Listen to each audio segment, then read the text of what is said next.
누군가 성 안토니우스에게 물었습니다. 어떻게 하면 하나님을 기쁘시게 할 수 있습니까? 그러자 이 원로는 그에게 세 가지 지침을 이야기했습니다. 당신이 누구든지 하나님을 바라보십시오. 무엇을 하든 성경의 가르침대로 하십시오. 어디에 살고 있든 그곳을 쉽게 떠나지 마십시오. 이 세 가지 지침을 지키면 구원을 받을 것입니다. 하나님이 부르신 곳에서 성경의 말씀을 듣고 지키고 하나님을 바라보는 삶은 모든 그리스도인들이 감당해야 하는 그러한 참 자연스러운 믿음의 삶입니다. 그러나 동시에 우리 중 가장 뛰어난 믿음을 가지고 있는 분들도 종종 그 길에서 벗어날 수도 있는 그러한 문제입니다. 민수기 12장의 말씀은 미리암과 아론이 모세를 비방한 사건을 말씀해주고 있습니다. 이 비방으로 하나님은 미리암과 아론, 특별히 미리암에게 진노하셨고 그녀는 나병에 걸리게 되었습니다. 모세에 대한 미리암과 아론의 비방이 옳은 일이 아니었음을 하나님이 판단하신 결과였습니다. 민수기 12장의 이 말씀을 보면서 저는 왜 미리암은 특별히 그 동생인 그 지도자였던 모세를 비방하게 됐을까를 좀 고민을 하게 됐습니다. 생각을 하게 되었습니다. 그러면서 왜 그런 반역하고자 하는, 비방하고자 하는 마음이 일어나게 됐고, 그 비방이라는 것이 결국 어떤 결과를 가지고 오게 됐는지를 중점적으로 한번 이렇게 좀 체크를 해 보게 됐습니다.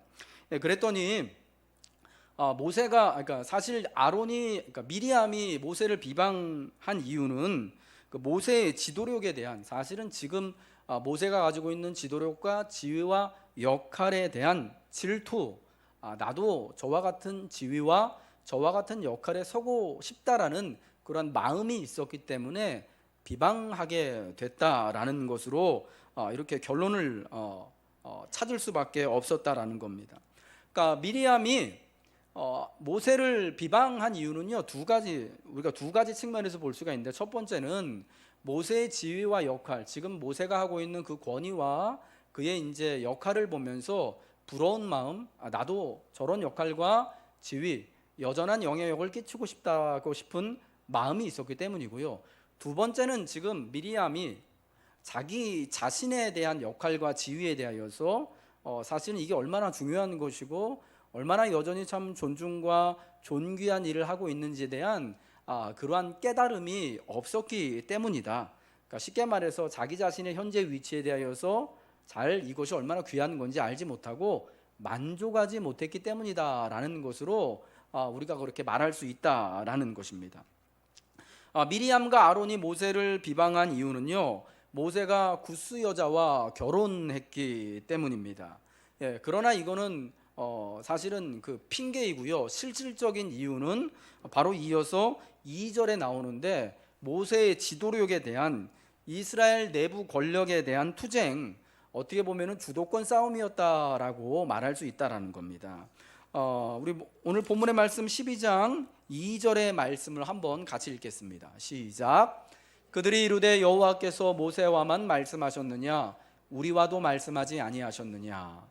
그러니까 미리암과 아론이 모세를 비방하는데요, 먼저 모세가 구스 여자를 취한, 그러니까 구스 여자와 재혼한 것을 가지고 문제를 삼아서 이의를 제기해요.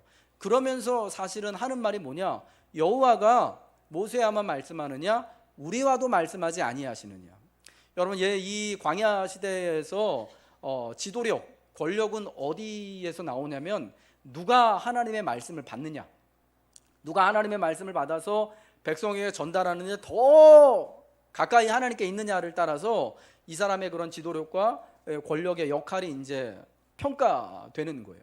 그러니까 이 여호와께서 모세와만 말씀하셨느냐 우리와도 말씀하지 아니하셨느냐라는 이 말은, 사실은 지금 미리암과 아론이 모세의 결혼을 가지고 핑계를 삼아서 모세를 비방하지만, 실은 모세만이 지도자가 아니라, 모세만이 하나님의 말씀을 받아서 백성을 인도하는 사람이 아니라, 나도 모세의 자리에서 하나님의 말씀을 받아서 백성들에게 이렇게 지도권을 행사할 수 있는 그런 사람이다. 모세만 지도자가 아니라 나도 지도자이고 내게도 이런 권위가 있다라는 것을 내세우고 싶었다라는 겁니다. 이 결혼이 사실은 비방의 핑계거리가 되었는데, 이 결혼이 사실은 아무런 문제가 되지 않는 게 이유가 뭐냐면요, 이 모세가 자기 아내가 있는데도 불구하고 두 번째 첩을 취한 게 아니에요. 여러분, 모세의 아내가 누구죠? 미디안 사람 십보라라는 여자였습니다. 모세가 애굽 왕 바로의 눈을 피하여서 젊은 시절에 광야로 도망갔을 때 만나서 결혼을 하잖아요. 그리고 40년을 같이 살고 이제 출애굽을 일으키고 광야에 나와서 어떤 일이 벌어지냐면, 모세가 지금 나이가 80이 조금 넘었습니다. 자기 아내가 먼저 하나님께 부름을 받아서 상처한 거예요. 그러니까 여러분, 모세가 혼자 됐습니다. 그래서 이제 혼자 되어서 재혼을 했는데, 그 구스 여자하고 재혼을 하게 된 거예요. 그러니까 여러분, 아내가 없는 상황에서 재혼하는 게 사실은 그게 뭐 크게 비방받을 거리는 아닙니다. 근데 여기서 또 이제 하필이면 여자가 구스 여자였던 거죠. 근데 여러분, 이것도 사실은 모세를 비판할 거리가 아닌 게, 이때에는 이스라엘 사람들이 이방 사람들하고 결혼하는 것이 흠이 되는 것이 아니에요. 그러니까 이방인하고 결혼하는 것이 이게 정말 믿음이 없는 일이다라고 그렇게 판단을 받게 되는 것은 언제냐? 에스라와 느헤미야 시절, 그러니까 바벨론 포로기 이후부터 그런 것이지, 이때에는요, 그 이전에는 이방인하고 결혼하는 것이 참 자연스러웠습니다. 모세 원래 와이프도 미디안 사람이었고요. 그리고 요셉도 애굽의 제사장하고 결혼을 하지 않았습니까? 그러니까 구스 여자랑 결혼했다라는 것 자체가, 야, 너 이스라엘도 여자가 많은데 하필이면 왜 구스 여자랑 피부가 까무잡잡한 여자하고 결혼을 하냐? 비방거리가 안 된다라는 거예요. 더군다나 여러분이 구스 여인은 이스라엘이 출애굽할 때 같이 나왔던 그런 사람 중에 한 명이에요. 그리고 이미 시내산 언약에서 이스라엘의 백성으로 하나님이 인정하고 편입된 여러분 그러한 여인이었다라는 거예요. 그러니까 구스 여자라고 피부가 까무잡잡하다라고 지금 왜 이런 결혼을 했냐라고 이야기하는 것이 사실은 아무런 그 비방거리가 아니라, 도리어 야, 너만 지도력을 행사하냐? 너만 하나님과 말씀 나누냐? 우리도 하나님 말씀 받아서 백성도 이렇게 인도할 수 있다라고 내세우는 핑계 중에 하나였다라는 것입니다.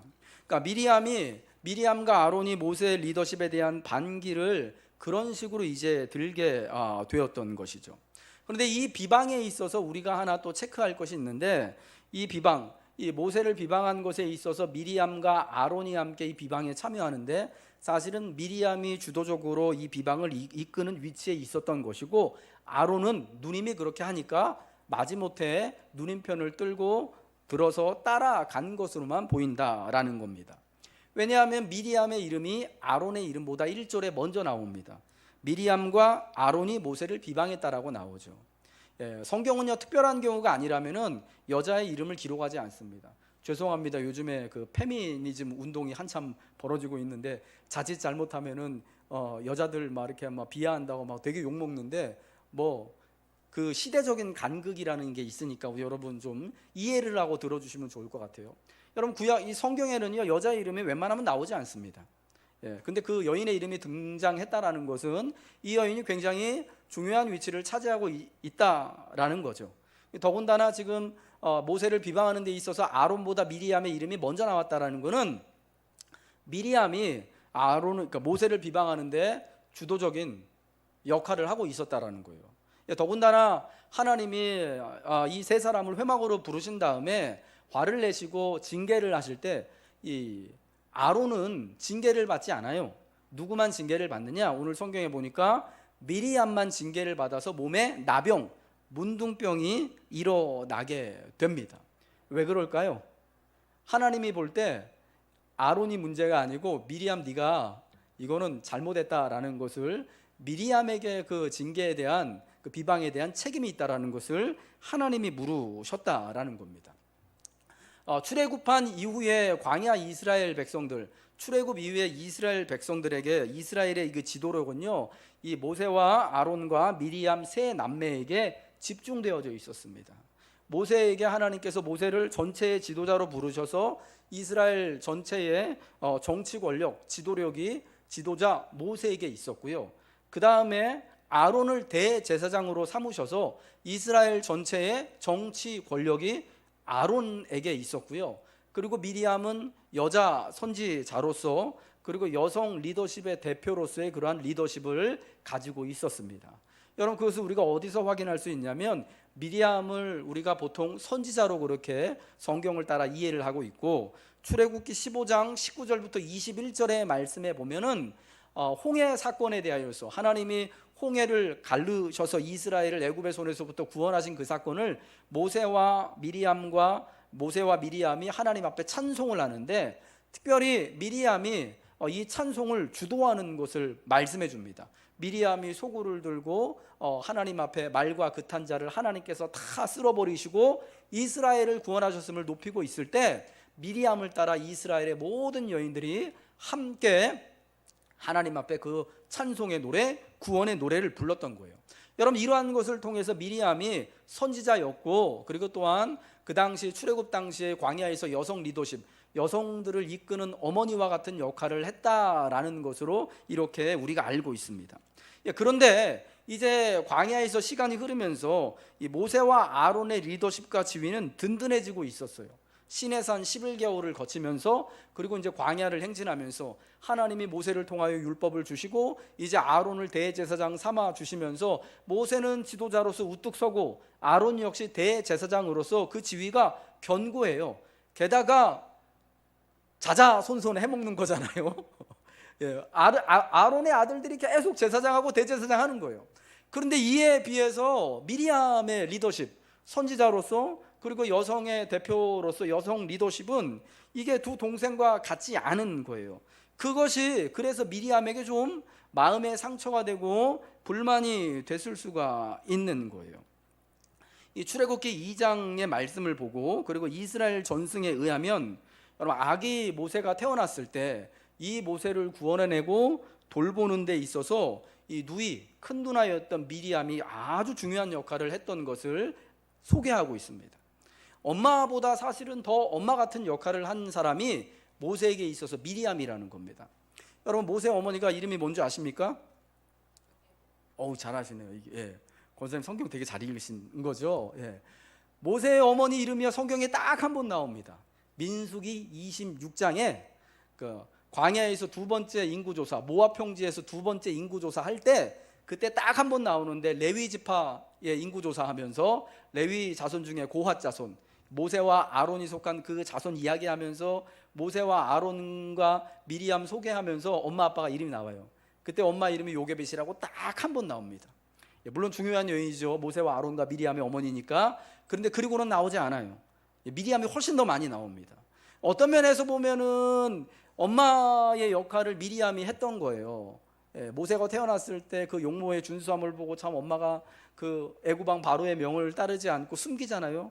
그러다가 더 숨길 수 없게 되니까 나일강에 바구니 해가지고 띄워보냅니다. 근데 그 아기 모세를 담긴 바구니가 흘러내려가는 것을 누가 계속 따라가며 지켜봅니까? 미리암이 그러거든요. 참 똑똑하고 지혜로운 여인이에요. 그러다가 이 모세가 담긴 바구니가 하숫가의 목욕하러 나온 애굽의 딸, 애굽왕의 땅 공주가 그걸 딱 발견하게 되자 그 앞에 찹싸게 뛰어나가가지고 제가 공주님을 위해서 유모를 구해다가 드리겠습니다 해가지고 모세의 엄마를 유모로 이렇게 소개하지 않습니까? 그래서 아이 모세가 엄마의 젖을 띠기까지 엄마 품에서 젖을 먹고 양육을 받았다가 받게 되는 이러한 놀라운 일들을 하는 여인이 미리암이었고요. 그리고 나중에 모세가 장성해서 그가 히브리 사람으로서 하나님의 백성으로서 이게 막 고민하고 번뇌할 때, 내가 히브리 사람인가 아니면 애굽 사람으로서 애굽의 왕의 아들인가 막 고민하고 있을 때 이 모세의 정체성을 일깨워준 사람이 누구냐? 모세를 하나님께로 히브리 민족에게로 이렇게 인도해 준 사람이 누구냐? 바로 미리암이에요. 엄마가 아니라. 그러니까 미리암이 여러분 굉장히 중요한 일들을 했죠. 그런데 지금 이제 광야 생활을 하면서 보니까 자기는 뒷방 늙은이, 이제 은퇴한 사람 같은 거예요. 이전에는 모세에게 엄마와 같은 존재였고, 그리고 이스라엘 모든 백성들에게도 이렇게 정말 선지자로서, 여성 리더자로서 이 굉장히 큰 존경과 사랑을 받고 있었던 것 같은데, 점점 자기의 그런 역할은 묻히고 모세의 역할만이 이게 점점 돋보이고 아론만 이렇게 좀 더 멋있어지고 하는 것 같으니까 마음이 낙심이 되는 거예요. 이전에는 이 동생이 모세가 자기를 어머니처럼 대하는 것 같고 자기의 의견을 잘 들어주고 경청해주고 자기를 존중해줬는데, 이제는 자기가 컸다고, 이런 얘기하면 좀 그런데요, 80 넘으신 분인데 이제는 자기 말 잘 안 듣는 것 같고, 결혼을 했는데, 재혼을 했는데 그것까지는 좋은데 자기가 그래도 집안의 어른인데 의논 한 번 안 하고 괘씸하게, 게다가 피부도 까만 구스 여자하고 결혼을 했어. 기분이 상할 수밖에 없는 거죠. 여러분, 그래서 자기가 이전과 같지 않은 이러한 평가를 받고 이 대접을 받고 있는다는 게 너무 상심되고, 그래서 여전히 자기가 중요한 사람이다라는 거를, 자기가 이런 리더십이 있다라는 것을 보여주고 싶었고, 게다가 모세인 동생인 모세를 여전히 자신의 통제 아래 두고 두려고 하는 마음에 비방한 사건을 일으키게 된 것입니다. 여러분, 저는 이 미리암이 모세를 비방한 이 사건을 보면서 참 우리가 중요하게 여겨야 되는 것이, 지금 내가 발을 딛고 서 있는 이 지금 현재의 자리와 위치가 정말 소중하다라는 것, 이걸 정말 귀하게 여겨야 된다라는 것을 깨닫는 마음이 진짜 중요하다라는 것을 다시 한번 느끼게 됩니다.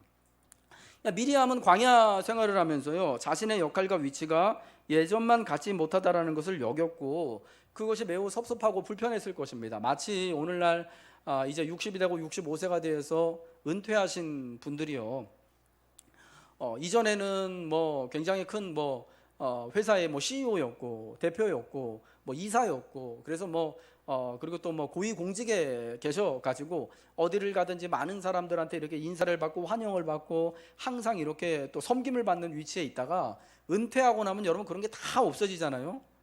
내가 손수 운전해서 멀리 가야 되고 불러주는 데도 없고, 혹여라도 또 중요한 자리 좀 가야 될 인사할 자리 있어서 가면은 거기서 나 안 챙기고 다른 사람들 챙겨주고, 이러면서 마음에 참 인생이 허무하고 하구나, 은퇴하고 나니까 자기 직함이 없어지니까 이젠 난 진짜 아무것도 아니구나 하면서 허전한 마음도 들기도 하고 섭섭한 마음도 들기도 하고, 그 사람들이 이전에 자기 앞에서 이렇게 잘하고 이렇게 대해주던 그 사람들이 굉장히 뭐라 그럽니까, 서운하게 보이기도 하고 섭섭하게 보이기도 하고 괘씸해 보이기도 하잖아요. 그러면서 우리 다 그런 마음이 듭니다. 내가 예전에는 참 이랬었는데, 이런 영광이 있었고 지위가 있었는데 다시 한번 그런 지위를 누리고 영광을 누리고 싶다. 미리암도 여러분 같았습니다. 출애굽 이스라엘의 지도자로서 위치를 모세와 같이 하고 싶었고, 또 여전히 모세에게 영향력을 행사하고 싶은 거예요. 자기의 영향력이 예전만 못하다라고 생각하니까. 그래서 모세를 비방한 거예요. 너 결혼 왜 나한테 얘기도 안 하고, 내가 우리 집안에 제일 어른인데 나한테 얘기도 안 하고 너 그딴 식으로 해? 하나님 너하고만 말씀하시냐? 여러분, 그리고 그것은 하나님께 자기도 모르게 반역하는 일, 불순종하는 일을 저지르게 된 것입니다. 여러분, 저는 여기서 굉장히 중요한 시선 두 가지를 보게 됩니다. 하나는 미리암이 미리암 자신을 바라보는 시선이고요, 또 한 가지는 외부에서 현재의 미리암을 바라보는 시선이에요. 근데 여러분, 이 두 시선이 매우 다릅니다. 여러분, 미리암은요, 자기 자신을 어떻게 보냐, 지금 자기는 과거에 모세의 어머니와 같은 존재였고 모세를 구원해 준 사람이고 모세에게 굉장히 큰 영향력을 끼친 어머니와 같은 존재, 이스라엘 백성들에겐 정말 선지자와 같은 존재, 여성들의 리더, 모든 사람들의 존경과 사랑을 받을 만한 존재였는데, 지금은 내 동생이 결혼하면서도 자기 무시하고 별로 이렇게 자기하고 의논도 안 하고 인정도 안 해주고 존중도 안 하고, 동생들뿐만 아니라 백성들도 자기를 선지자로서 여성의 리더로서 별로 대접해주지 않는 것 같다라고 생각하고 있는 거예요. 여러분, 그런 마음이 드니까 비난하고 비판하고 싶은 거예요. 나보다 앞서 있는 사람에 대하여서, 그런 모세에 대해서 섭섭한 마음이 들고 비판하고 싶은 마음이 드는 거예요. 여러분, 비방하고 싶은 마음, 비판하고 싶은 마음은 왜 드냐면요, 저 사람이 나보다 똑똑해서, 나보다 더 잘나서, 나보다 더 영향력 있는 위치에 있기 때문에 비판하고 싶은 마음이 들기도 하지만, 그러나 더 큰 경우에는 뭐냐면 내가 지금 너무 과거에 비해서 모자라 보이기 때문에, 내가 너무 못나 보이기 때문에, 이 자기 자신이 너무 초라해 보이기 때문에 비판하고 싶은 거예요. 그래서 어떻게든지 저 사람을 깎아내려서 저 사람을 비방해서 이 자신의 역할, 자신의 존재감을 드러내고 이 사람이나 나나 같이 떨어져서 같은 자리에 있고 싶은 마음에서 비방이 나오게 되는 겁니다.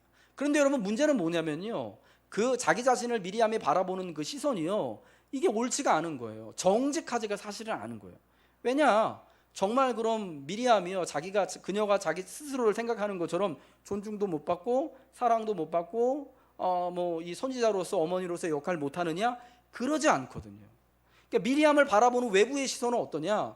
여러분, 모세는요 여전히요 미리암을 존중할 만한, 존경할 만한 자기 어머니와 같은 존재로 인정하고 대우해주고 있어요.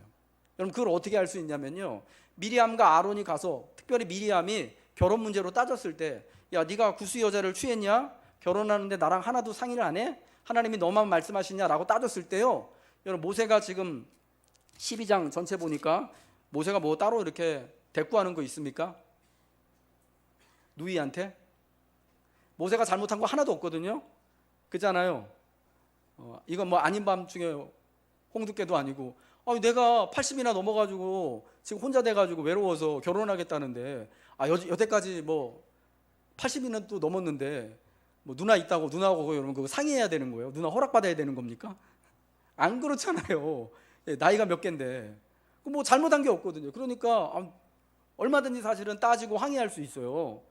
누님, 이 비판이 이게 온당한 겁니까? 그런데 모세가 여러분 한 말도 안 합니다. 누가 말씀하십니까? 하나님이 보다 못해가지고 세 사람을 부르셔가지고 하나님이 말씀하시잖아요. 모세는 한마디도 안 해요. 왜 한마디도 안 할까요? 미리암을 존중하고요, 자기에게 어머니와 같은 존재로 여전히 여기고 사랑하고 있기 때문에, 존경하고 있기 때문에요, 제가 볼 때는 아무 말도 안 하는 거예요.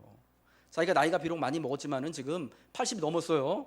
그러나 미리암이 자기에게 있어서 자기의 큰 누이고, 자기에게 여러분 어머니와 같은 존재고, 자기를 구원해주고 양육해주고, 그리고 히브리 사람, 하나님의 사람으로서의 정체성을 어릴 때부터 이렇게 쭉 심어준 사람, 그리고 이날 이때까지 뒤에서 기도해주고 후원해주고 격려해준 사람이 미리암이거든요. 엄마가 그 역할을 하는 게 아니라 모세에게는요, 자기 아내가 그 역할을 했겠지만은 사실은 그 모든 역할을 이 누이인 미리암이 다 했거든요. 그러니까 미리암을 여전히 존경하고 사랑하고 어머니와 같은 존재로 바라보기 때문에 모세는 한 말도 안 하는 거예요. 어쩌면 미안한 마음이 들었을지도 몰라요. 이건 순전히 제 생각인데요, 내가 결혼 앞두고 참 누나가 이렇게 따지는 게, 그래도 우리 누나인데 식구인데 내 마음대로 이렇게 결혼한 거에 대해서 좀 미안한 마음이 들었을지도 모를 것 같아요. 여러분, 그래서 하나님이요 모세를 인정하는 거예요. 이 사람 모세는 온유함이 지면에 모든 사람보다 더하다라고 지금 그렇게 평가하시고 모세를 높여주시는 거예요. 여러분, 모세에게는요 여전히 미리암은 참 존경할 만하고 사랑할 만한 어머니와 같은 존재, 여전히 모세에게 정말 선한 영향을 행사하고 있는 그런 귀한 사람인 겁니다. 미리암은 모르지만 일반 이스라엘 백성들에게도 여러분 역시 마찬가지입니다.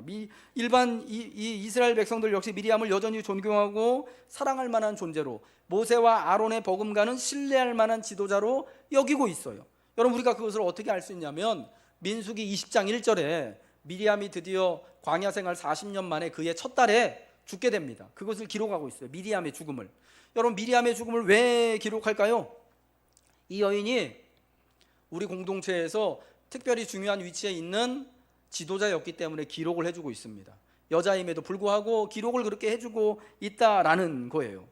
그리고 모세와 아론이 광야 세대뿐만 아니라 훗날 이스라엘 모든 세대를 통해서 지도자로서 존경과 사랑을 받은 것처럼 미리암 역시 그러했음을 알려주는 증거의 말씀이 있습니다. 어디냐? 미가서 6장 4절 말씀입니다. 한번 띄워주십시오. 읽겠습니다. 시작. 내가 너를 애굽 땅에서 인도해 내어 종 노릇하는 집에서 속량하였고 모세와 아론과 미리암을 내 앞에 보냈느니라. 미가서가 기록된 때가 여러분 이 출애굽 광야 시대부터요 한참 뒤거든요. 주전 700년대. 한참 뒤에요. 근데 여러분 그 이스라엘 광야 세대뿐만 아니라 한참 후에 미가 세대까지 이스라엘 지도자면 누구가 나온다고요? 모세와 아론과 그리고 누구? 미리암도. 이 세 사람이 이스라엘 전체의 지도자로서 광야 세대부터 오고 오는 모든 세대를 걸쳐서 모든 하나님의 백성들에게, 특별히 이스라엘 사람들에게 존경을 받고 지도자로서 인정을 받고 있는 거예요. 여러분들 그거를 누구만 몰라요? 지금 마음이 좀 이렇게 좀 상한 미리암만 모르는 거예요. 여러분 이러한 것들을 미리암이 알았다면은 모세가 구스 여자랑 결혼했다고 하나님이 너하고만 말씀하시냐 우리하고도 말씀한다라고 그렇게 따질 수 있었을까요? 안 그랬을 거예요. 근데 더 중요한 거는요, 하나님도 미리암을 하나님의 신실한 종으로 여전히 여기시고 계시는 거예요. 그걸 어떻게 알 수가 있느냐면요, 하나님이 미리암에게 진노하시죠. 그래가지고 그 징계를 하셔가지고 몸에 나병, 문둥병이 들게 됩니다. 왜 문둥병이 들게 되냐면요, 이게 되게 재밌는 건데, 구스 여자랑 결혼한 거 가지고 비방을 하잖아요. 여러분 구스 여자가 피부가 까매요. 아마 그래서 이제 그게 이제 보기 싫어가지고 피부가 까만 여자하고 이제 흑인하고 결혼했다고 막 뭐라 그랬을 거다. 그래서 그에 대한 징계로 하나님께서 교훈을 하시려고 네 피부도 한번 상해봐라. 그래가지고 나병, 이것도 여러분 피부가 막 뭉개지고 하는 이제 그런 거잖아요. 그래서 그런 문둥병을 허락을 해주셨다라는 거예요. 그런데 중요한 건 뭐냐면요, 이 나병이 즉시로 난 거예요.